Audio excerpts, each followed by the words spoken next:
نبی کریم صلی اللہ علیہ وسلم نے فرمایا، اللہ تعالیٰ نے کوئی بیماری ایسی نہیں بنائی جس کا علاج پیدا نہ کیا ہو۔ کچھ چیزوں میں یقینی شفا ہے، جن میں نمبر 1 شہد ہے، ہنی۔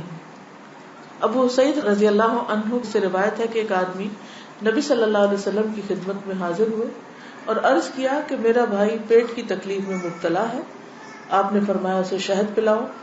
پھر دوسری مرتبہ وہی صحابی حاضر ہوئے، آپ نے اسے اس مرتبہ بھی شہد پلانے کے لیے کہا۔ وہ تیسری بار آیا اور عرض کیا کہ میں نے عمل کیا ہے لیکن شفا نہیں ہوئی۔ آپ نے فرمایا اللہ تعالیٰ سچا ہے اور تمہارے بھائی کا پیٹ جھوٹا ہے، اسے پھر شہد پلاؤ۔ چنانچہ انہوں نے پھر شہد پلایا تو اسے تندرستی ہو گئی۔ کیونکہ قرآن مجید میں آتا ہے نا کہ شہد کے بارے میں کہ وہ شفا ہے، فیہ شفاء للناس۔ کلونجی میں شفا ہے۔ نبی صلی اللہ علیہ وسلم نے فرمایا سیاہ دانوں میں ہر بیماری سے شفا ہے سوائے موت کے۔ عجوہ کھجور، رسول اللہ صلی اللہ علیہ وسلم نے فرمایا عجوہ جنت کے پھلوں میں سے اور اس میں زہر سے شفا ہے۔ یعنی اگر آپ سمجھتے کہ آپ کے جسم میں آپ کو بلڈ پوائزنس ہو گیا ہے یا ویسے آپ کے اندر بہت ٹاکسنز ہو گئے ہیں تو اس صورت میں بھی آپ اس سے فائدہ اٹھا سکتے ہیں۔ نبی صلی اللہ علیہ وسلم نے فرمایا جو شخص روزانہ چند عجوہ کھجوریں کھا لیا کرے اسے اس دن رات تک زہر اور جادو نقصان نہیں پہنچا سکیں گے۔ بعض جگہ 7 کھجوروں کا ذکر ہے اور بعض اس میں چند دانوں کا ذکر ہے۔ تو اگر افورڈ کر سکے تو 1 دانہ ہی روز کھا لیں، 3 کھا لیں، 5 کھا لیں، 7 کھا لیں۔ لیکن یہ ہے کہ ایسے شخص کو اگر کوئی زہر بھی دے یا اس کو کوئی جادو کی کوشش کرے تو اثر نہیں ہوگا۔ اسی طرح برنی کھجور کی قسم ہے۔ رسول اللہ صلی اللہ علیہ وسلم نے فرمایا سب سے بہترین کھجور برنی ہے، وہ بیماری کو دور کرتی ہے اور خود اس میں کوئی بیماری نہیں ہے، یعنی شفا کا ذریعہ ہے۔ پھر زمزم۔ ابو جمرہ کہتے ہیں کہ میں ابن عباس رضی اللہ عنہ سے لوگوں کے بے قابو ہجوم کو دور رکھتا تھا۔ ابن عباس ایک اسکالر تھے، مفسر قرآن، تو لوگ ہجوم کر دیتے تھے ان پر، لیکن کچھ عرصہ نہ جا سکا۔ بعد میں جب حاضر ہوا تو ابن عباس نے مجھ سے اتنے دن نہ آنے کی وجہ پوچھی۔ میں نے عرض کیا کہ مجھے بخار ہو گیا تھا۔ ابن عباس کہنے لگے کہ رسول اللہ صلی اللہ علیہ وسلم نے فرمایا بخار جہنم کی گرمی کے اثر سے ہوتا ہے، اس لیے اسے آب زمزم سے ٹھنڈا کیا کرو۔ یعنی بخار کے مریض کو آب زمزم پلائیں بھی، ماتھے پہ پٹیاں بھی کریں، چھڑکاؤ بھی کریں، کسی بھی طریقے سے اس کو ٹھنڈا کریں زمزم کے ساتھ۔ پھر پانی سے علاج۔ نبی صلی اللہ علیہ وسلم نے فرمایا جب کسی کو بخار ہو جائے تو 3 رات سحری کے وقت اس پر ٹھنڈا پانی بہایا جائے، یعنی صبح ارلی مارننگ۔ اب یہ وقت آپ نے خود مقرر کیا ہے، اس لیے اس وقت کی پابندی کرنا مسنون طریقہ ہوگا۔ بعض اوقات لوگ خود سے خود ایسی چیزیں اپنے لیے لازم کر لیتے ہیں، وہ ٹھیک نہیں۔ پھر ہے گائے کا دودھ۔ عبداللہ سے روایت ہے کہ رسول اللہ صلی اللہ علیہ وسلم نے فرمایا اللہ تعالیٰ نے بڑھاپے کے علاوہ ہر بیماری کا علاج نازل کیا ہے۔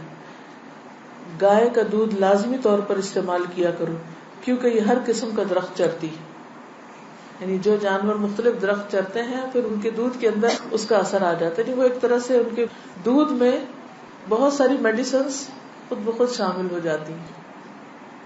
حجامہ کے ذریعے علاج۔ ابن عباس بیان کرتے ہیں نبی صلی اللہ علیہ وسلم نے فرمایا بہترین دن جس میں تمہیں سینگی لگوانی چاہیے وہ چاند کا 17واں، 19واں اور 21واں دن ہے۔ معراج کی رات فرشتوں کے جس گروہ کے پاس سے بھی میں گزرا اس نے یہی کہا اے محمد صلی اللہ علیہ وسلم سینگی لگوانے کا اہتمام ضرور کرنا، یعنی حجامہ ضرور کروانا۔ فرشتوں کی ہر جماعت نے آپ کو یہی مشورہ دیا۔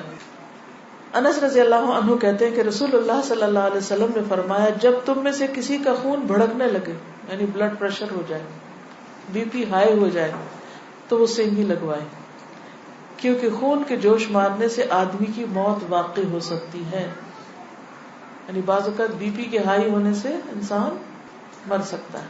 پھر کھمبی کے پانی میں شفا ہے۔ کھمبی جو من کی ایک قسم ہے جس کو یہ کہتے ہیں مشروم، اور اس کا پانی آنکھ کی دوا ہے۔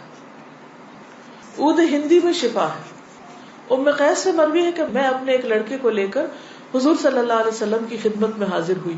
میں نے اس کی ناک میں بتی ڈالی تھی، اس کا حلق دبایا تھا، چونکہ اس کو گلے کی بیماری ہو گئی تھی. آپ نے فرمایا تم اپنے بچوں کو انگلی سے حلق دبا کر کیوں تکلیف دیتی ہو؟ یہ عود ہندی لو، اس میں 7 بیماریوں کی شفا ہے.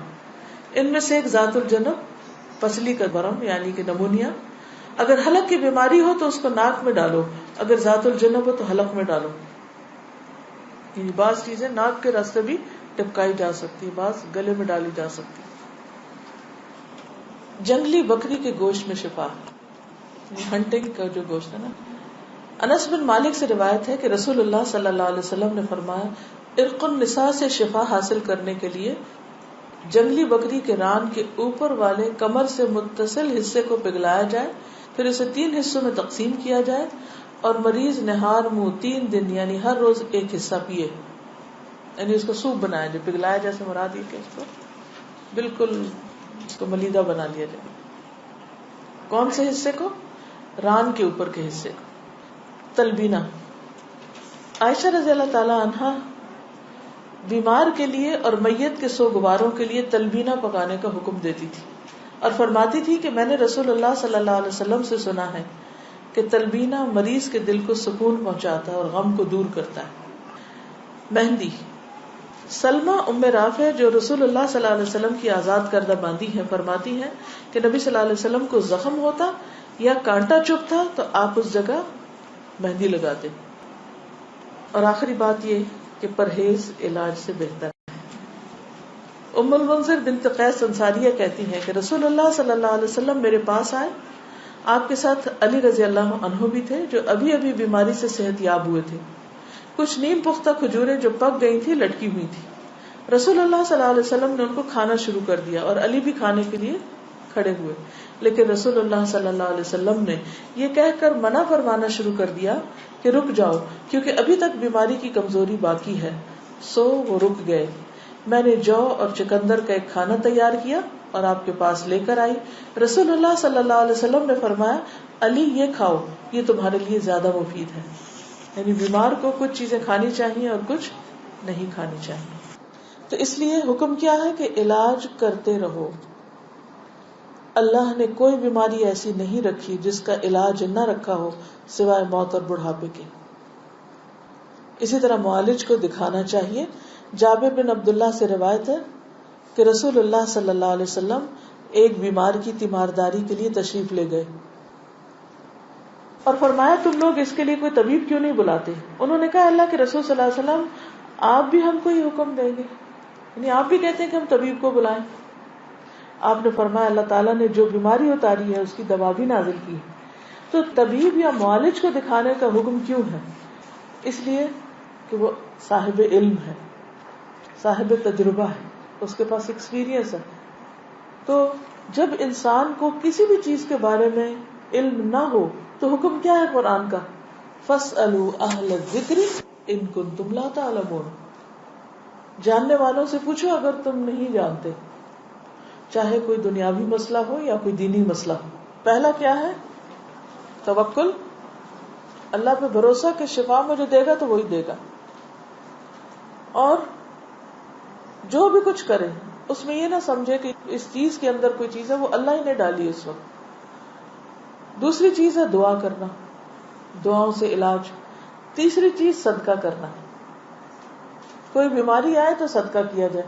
ہمارے عام طور پر کالے بکرے کا صدقہ کیا جاتا ہے، تو اس کے لیے ضروری نہیں آپ چاہے بکرے کا کریں، چاہے مرغی کا کریں، چاہے کسی چڑیا کا کریں، چاہے کوئی بھی صدقہ کریں، چاہے کھانے کی چیز کا کریں یا کوئی کپڑے کا یا کسی بھی شکل میں. حضرت حسن بصری سے روایت ہے کہ رسول اللہ صلی اللہ علیہ وسلم نے فرمایا داؤ مرضاکم بالصدقہ، اپنے مریضوں کا علاج صدقہ کے ذریعے کیا کرو. یعنی آپ کو کوئی تکلیف ہوئی فوراً جا کے صدقہ نکال دیں. تیسری چیز کتاب اللہ سے علاج، یعنی قرآن مجید شفا ہے. اور یہ کہاں سے پتہ چلتا ہے؟ خود قرآن مجید سے ہی پتہ چلتا ہے. وَنُنَزِّلُ مِنَ الْقُرْآنِ مَا هُوَ شِفَاءٌ وَرَحْمَةٌ لِّلْمُؤْمِنِينَ وَلَا يَزِيدُ الظَّالِمِينَ إِلَّا خَسَارًا.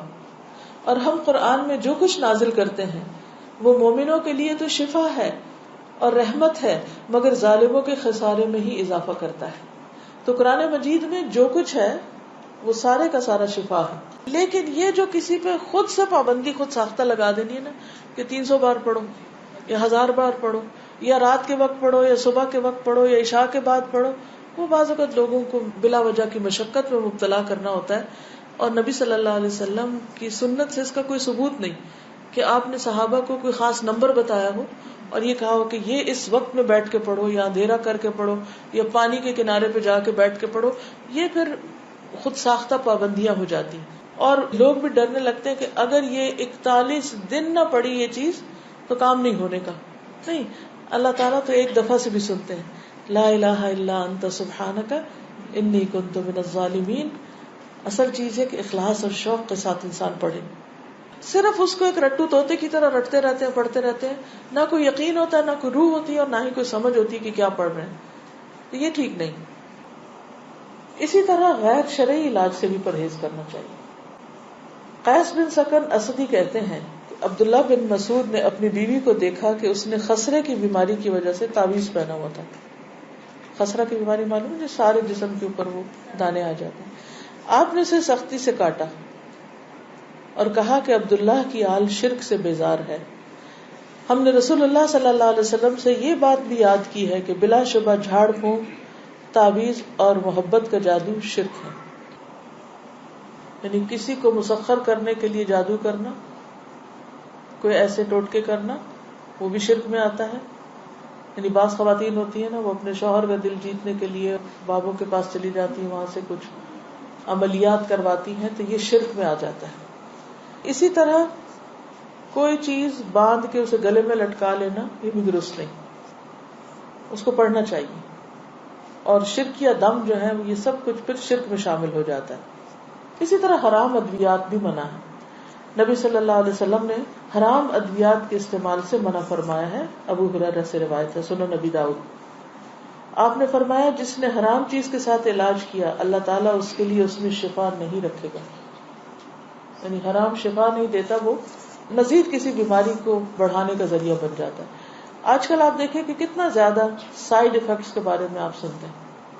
تو بعض اوقات ایسی دوائیاں جو ایک مرض کو بظاہر کیور کرتی ہیں، وہ اپنے ٹاکسنز اور جگہوں پر اتنے زیادہ پیدا کر دیتی ہیں کہ جس سے ایک مرض جاتا ہے تو ایک اور نکل آتا ہے، جو مکمل شفا نہیں ہوتی.